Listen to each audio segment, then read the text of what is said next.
دنیا کے ایک سانپ ایسا بھی ہے جس کا جسم ہر سیکنڈ میں 0.5 سینٹی میٹر بڑھتا ہے، یعنی ہر 200 سیکنڈ میں وہ 1 میٹر تک لمبا ہو جاتا ہے۔ مگر یوں ہی اس کا منہ اس کے جسم کے کسی بھی حصے کو ٹچ کرتا ہے تو وہی مر جاتا ہے۔ یہ دنیا کا واحد زہریلا سانپ ہے جو خود کے ہی زہر سے مر جاتا ہے۔ سوچو، اگر ایسا نہ ہوتا تو اللہ جانے وہ کتنا بڑا ہو جاتا اور کیا کیا نقصان کرتا۔ یاد رہے، یہ سانپ صرف نوکیا موبائل کی ٹیم میں پایا جاتا ہے۔ غور سے پڑھنے کا شکریہ۔ No, no, no, no. پیر صاحب جیسے اسپتال پہنچے، سامنے ایک مرید مل گیا۔ قدموں پر ہاتھ رکھا، ہاتھ پر بوسہ لیا اور ہسپتال آنے کی وجہ دریافت کی۔ بس شبیر ذرا گردوں میں درد تھا، سوچا چیک اپ کرواتا ہوں۔ پیر صاحب بولے، آپ ادھر آئیں، یہاں پنکھے تلے بیٹھیں، میں ابھی آپ کا نمبر لگواتا ہوں۔ مرید کی شاید ہسپتال میں اچھی خاصی جان پہچان تھی، چند منٹوں میں ہی پیر صاحب کا نمبر لگ گیا۔ چیک اپ کرا کے واپس آئے تو مرید نے فوراً ادویات کی پرچی لی اور میڈیکل اسٹور سے مہنگی دوائیں خرید لائیں۔ جیسے ہی پیر صاحب رخصت ہونے لگے، مرید نے ایک بار پھر قدم بوسے کی اور بولا، پیر صاحب ابا کے گردوں میں درد رہتا ہے، کل تعویذ کے لیے آپ کے پاس حاضری لگوانی ہے۔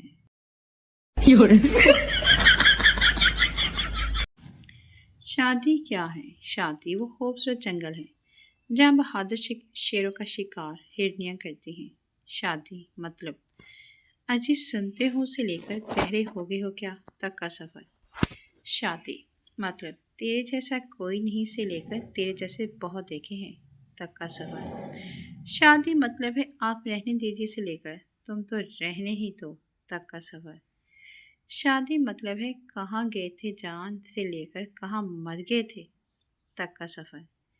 شادی کا مطلب ہے آپ نصیب سے ملے ہو سے لے کر میرا نصیب ہی پھوٹا تھا تک کا سفر۔ گھر بھی اسکول جیسا ہو گیا ہے اور میرے سبجیکٹ ہیں برتنالوجی، پکالوجی، سفیالوجی، کپڑا دولوجی، ایسٹرالوجی۔ سب سبجیکٹ پرفیکٹ ہیں، بس کبھی کبھار خاموشالوجی میں سپلی آ جاتی ہے اور پھر سے بزتیولوجی ہو جاتی ہے۔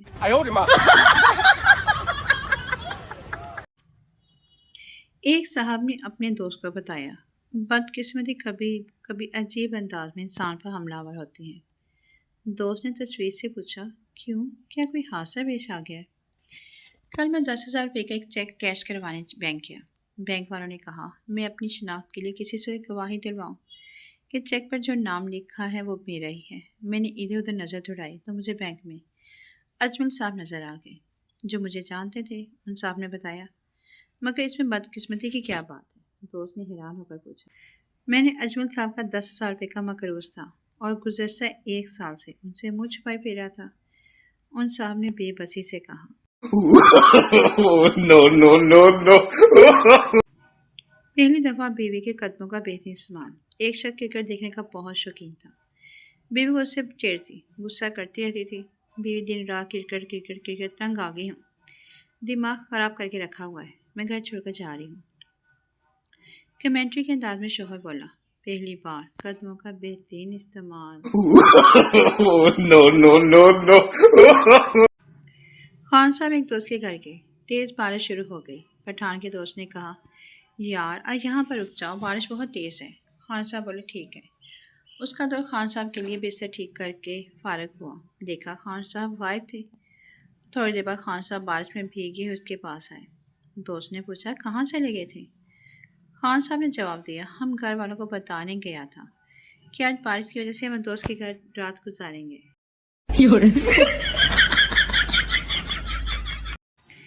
ایک بادشاہ نے اعلان کروایا کہ شادی شدہ مرد لائن بنا کر کھڑے ہو جائیں۔